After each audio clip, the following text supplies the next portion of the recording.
నిర్మూలించుకోవాలి అనేది లక్ష్యం ఉంది కదా. పేదరికం ఎందుకు పేదలైపోతున్నారు అనేది మనం గ్రహించుకుంటే, స్వతంత్రం వచ్చిన నాటి నుంచి ఇప్పటి వరకు కూడా అనేక రకాలైన పథకాల ప్రభుత్వము పేదలను ఉద్దేశించి, గ్రామీణ ప్రాంతాలను ఉద్దేశించి అనేక రకాల పథకాలు పెడుతున్నప్పుడు కూడా ఆ పథకాలు అనేది కూడా ప్రజలకి పూర్తి స్థాయిలో చేరువవ్వట్లేదు.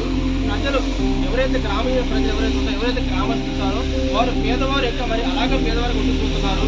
దానికి కారణము పేదరిక నిర్మూలించడంతో పాటు వలసలు ఏదైతే మనకి ఉదాహరణకి నాటు చేస్తున్నారు, కలుపు చేస్తున్నారు, మిరప చేస్తున్నారు జరుగుతున్నాయి కదా. ఈ పరిష్కారంలోనే గతంలో 25 సంవత్సరాల క్రితం 20 సంవత్సరాలు అంటే కట్టా ఓటా కట్టుకొని వేరే ప్రాంతాలకు వెళ్ళి అక్కడ పనులు సాగుతుందో లేకపోతే అప్పుడు ఆ ఓటల కాడ కానీ ఇళ్ళ కాడ కానీ పెద్దవాళ్ళు పనికి వెళ్తే చిన్నపిల్లలు సొంత మానేసి అప్పుడు వారు ఇంటి కాపురం ఉండాల్సిన పరిస్థితి ఏర్పడేది. అవునా కదా. అక్కడ నెల రోజులు 15 రోజులు అక్కడ ఉండి ఆ డబ్బులు తీసుకొచ్చి కూడా మనకి ఇక్కడ కుటుంబ పరిస్థితులు మనకు చూస్తున్నాం. అవునా కదా.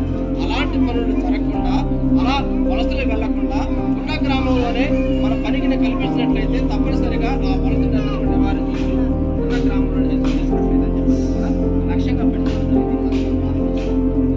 అలాగే సహజ వనరులు సంరక్షించుకోవాలి. సహజ వనరులు అంటే ఏంటి? ఇప్పుడు నీరు, నేల, గాలి ఇవన్నీ కూడా మనం కొనగలుగుతున్నామా లేకపోతే సహజంగా మనం ప్రకృతిస్తున్నామా? ఇవన్నీ కూడా ఉదాహరణకి నీరు ఉన్నది, నీరు మొత్తం మనం మనకున్న ఉన్నాం కాబట్టి మనం వాడేసి ఆ నీటి సమస్య నీటిని ఎలా రక్షించుకోవాలి? రకరకాల మనకి వర్షపు నీరు అనేది కూడా మనకి రకరకాల ప్రాంతాల్లో పడుతూ ఉంటుంది. కావచ్చు పొలాలకు అన్ని చోట్ల వర్షం పడుతుంది. ఆ నీరు అనేది కూడా వర్షపు నీరు అనేది కూడా మనం ఇంకింప చేయకుండా వృధాగా వాటిని మనకు పంపించినట్టు ఏమైతే లక్షలు కూడా ఎక్కడ పోతున్నాయి సముద్రానికి మనకు ఉపయోగం ఉందా లేదు? సముద్రంలో నీరు కలిసిందంటే ఉప్పు నీరు, దానివల్ల ఎటువంటి ఉపయోగం అనేది లేదు. వర్షపు నీరు స్వచ్ఛమైన నీరే, కానీ దాన్ని మనం కనుక మన గ్రామానికో లేకపోతే మన మండలానికో మన భూముల మధ్యలో జీవరాశులకు ఉపయోగపడకపోతే ఆ నీటి వల్ల కూడా ఉపయోగం లేదు. అవునా కదా.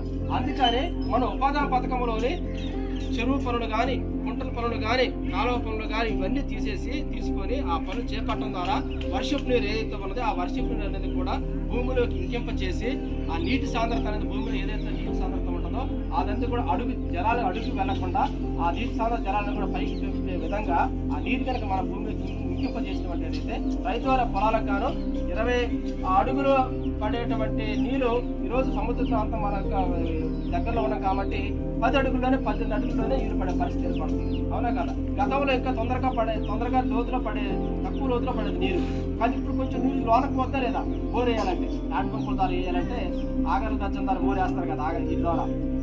అవునా కదా. సో దీని బట్టి ఏంటి, వాటర్ ఎప్పుడైతే గ్రౌండ్ వాటర్ పెరిగిద్దో, భూమిలో వాటర్ శాతం పెరిగిద్దో అప్పుడు పొలాలకు కూడా నీటి ఎదురు లేకుండా వర్షం ఒక నెల రోజులు లేకపోతే 15 రోజులు వర్షం కనుక పడకపోతే నీటి తేమతో కూడా నీళ్ళు ఉన్నట్లయితే తప్పనిసరిగా ఆ పొలాలకు కూడా ఎండిపోకుండా పొలానికి చక్కగా పైరు పండటానికి కూడా ఎదగడానికి కూడా అనుకూలంగా ఉంటుంది. కాబట్టి ఆ నీటి అనేది కూడా వృధా చేయకుండా భూమిలోకి ఇంకింప చేయాలి అనేది లక్ష్యంగా పెట్టుకొని ఈ ఉపాధి పథకంలోనే ఆ నీటి సంరక్షణ పనులు అనేది కూడా చేపట్టడం జరుగుతుంది.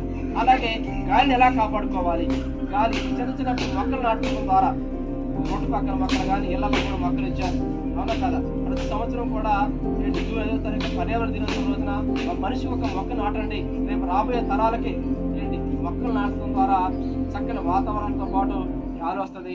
అలాగే ఇప్పుడు ఇప్పుడున్న పరిస్థితి చూసినట్లయితే విపరీతమైన వేడి పెరిగిపోతుంది గతంలో చూసినట్లయితే.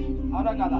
జేసీబీ మిషన్లు వచ్చిన తర్వాత ఎన్ని వచ్చిన తర్వాత రకరకాల అంటే అడవులన్నీ కూడా కొట్టేసి పొలం సాగు చేసుకుంటున్నాం. మరి ఆ అడవి శాతం అనేది కూడా తగ్గిపోతుంది. అంటే మొక్కలు చెట్ల శాతం అనేది తగ్గిపోవడం వల్ల ఏమవుతుంది, వాతావరణం అనేది కూడా వేడెక్కిపోతుంది. అవునా కదా. గతంలో ఎవరో కూడా మ్యాక్సిమం ఎవరో ఒకళ్ళిద్దరు కుటుంబాలు తప్ప లగ్జరీ కుటుంబాలు ఏదో అమెరికాలో వచ్చినట్టు తప్ప ఏసీ ఎవరు ఉపయోగించే వాళ్ళు కాదు. అవునా కదా. ఈరోజు సామాన్య మానవుడు కూడా పరిస్థితి వాతావరణంలో వేడెక్కడం వల్ల అప్పు చేసి ఏదో రకంగా ఏసీ లేని పరిస్థితి ఈరోజు ఏర్పడింది. కారణం ఏంటి, వాతావరణం అనేది కూడా వేడెక్కిపోతుంది కదా. కారణం మొక్కలు నాటడం లేదు, చెట్లు పెరగట్లేదు, వాతావరణం అంతా కూడా వేడి ఎక్కువైపోవడం వల్ల ఏమవుతుంది, మనం ఇళ్లలో ఉండటానికి కానీ నివసించడానికి కానీ 15 రోజులు ఉన్నాయి. ఈ రోజు ఏం చేస్తున్నారు? 7 గంటలకు వెళ్తున్నామా, 12 గంటల 1 గంటలకు వచ్చేస్తామా లేదా? కారణం ఏంటి? ఉండలేకపోతున్నారు, వాతావరణం పాడైపోయింది కదా. అవునా కదా? గతంలో బాగా గుర్తుంటాయి ఇవన్నీ రోజులన్నీ కూడా. అవునా కదా? గతంలో 8 గంటలు సాయంత్రం 5 గంటలు పని చేయలేదా? కానీ ఇప్పుడు చేయగలుగుతున్నారా?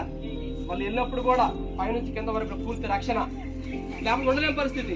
కారణం అప్పుడున్నటువంటి వాతావరణం వేరు, ఇప్పుడున్న వాతావరణం వేరు. అలాగే అలాంటి వాతావరణాన్ని మనం పాడు చేయకుండా ఉపాధి హామీ పథకం ద్వారా మొక్కలు నాటి ఈ వాతావరణాన్ని సలపరుచుకొని దీన్ని సంరక్షించుకోవాలి. రాబోయే తరాలకు కూడా ఈ వాతావరణాన్ని, మంచి వాతావరణాన్ని పిల్లల తరాలకు కూడా అందింపు చేయాలి అనేది మీకు లక్ష్యంగా పెట్టుకొని దీన్ని ఏర్పాటు చేయడం జరిగింది. ముఖ్యంగా ఉపాధి పథకాలకు సంబంధించి ఇతర లక్ష్యాలు ఏది పెట్టుకున్నామో 5 రాజ్యాంగ అంశాలు ఇవ్వడం జరిగింది. తప్పనిసరిగా దీన్ని ఏ ప్రభుత్వం వచ్చినా ఎవరైనా సరే దీన్ని గ్రామస్తులకి హక్కు తప్పనిసరిగా రాజకీయ రావడం అమలు చేయాలని దీన్ని మొదటి ఏంటంటే 1 సంవత్సరానికి ఒక ఆర్థిక సంవత్సరం అంటే ఏప్రిల్ 1వ తేదీ నుంచి మార్చి 31వ తారీఖు వరకు ఆర్థిక సంవత్సరం చెప్పడం జరుగుతుంది. ఒక ఆర్థిక సంవత్సరానికి వ్యాపకమైన వ్యక్తికి 1 సంవత్సరంలో 100 పనులు కల్పించాలి. 100 రోజులు అంటే 100 రోజులు 100 రోజులు 100 రోజులు పనులు కల్పించాలి. ఆ తర్వాత ఏంటంటే 15 రోజుల్లాగా పని చేస్తారు, పని కల్పిస్తారు. 15 రోజుల్లాగా వేతనాలు మీరు పొందాలి, మీకు ఇవ్వాలని చెప్పనేసి చట్టం 15 రోజుల్లో వేతనాలు కూడా ఏంటి రైతు వారి పనికి వెళ్తే ఉదయం సాయంత్రం ఇవ్వచ్చు. కానీ ఇక్కడ ఉపాధి పథకం ఏంటంటే సోమవారం నుంచి శనివారం వరకు కూడా మస్ట్ ఇవ్వ దగ్గర ఉంటుంది. దీన్ని అమలు చేయాలని చెప్పేసి ఎంత నడుస్తుందో లేదా? రైతు వారి పనికి వెళ్తాము ఏంటి, ఆ మగవాళ్ళకి ఒక ఎక్కువ రేట్ ఇస్తారు, ఆడవారికి తక్కువ రేట్ ఇస్తారు, డబ్బులు కూలి కట్టి. అవునా కదా?